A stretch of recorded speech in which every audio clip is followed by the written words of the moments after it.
In the quiet town of Hollow Creek, where the whispers of the past lingered like an eerie fog, a chilling mystery began to unfold. The townsfolk murmured of a ghostly apparition that had been sighted near the dilapidated mansion on the hill.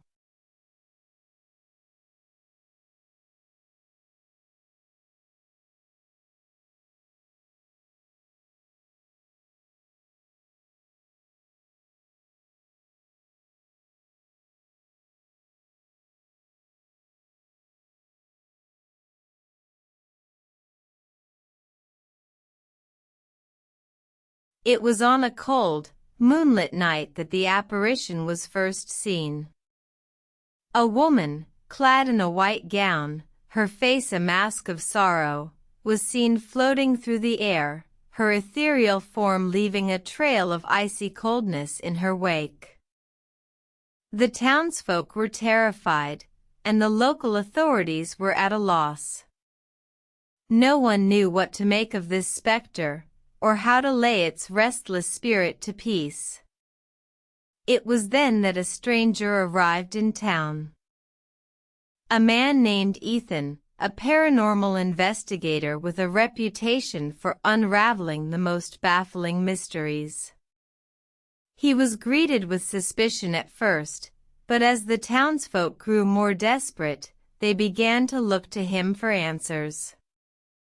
Ethan began his investigation with a thorough examination of the mansion. He pored over old records, searched for any clues that might shed light on the apparition's identity.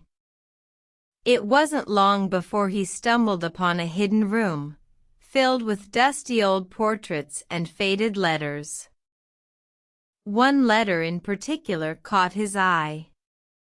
It was a love letter, written by a young woman named Isabella, to a man named Edward. In the letter, Isabella spoke of her undying love for Edward, and her despair at his betrayal. It was then that Ethan realized the truth. The apparition was not a ghost, but a spirit bound by unresolved emotions. Isabella's love for Edward had been so powerful that even death could not free her from it. Ethan knew that he had to help her find peace. He confronted the spirit, explaining what he had discovered. Isabella, though surprised, was grateful for his help. She thanked him, and with a final, tearful goodbye, she vanished into the night.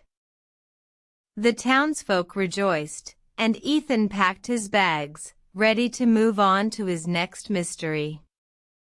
But as he stood on the edge of town, looking back at the mansion, he felt a strange sense of peace. He knew that he had helped right a wrong, and that Isabella was finally at peace. In the quiet town of Hollow Creek, the whispers of the past faded away, replaced by the sounds of laughter and life. And though the mansion still stood, it no longer seemed like a chilling monument to the past, but a testament to the power of love, even in death.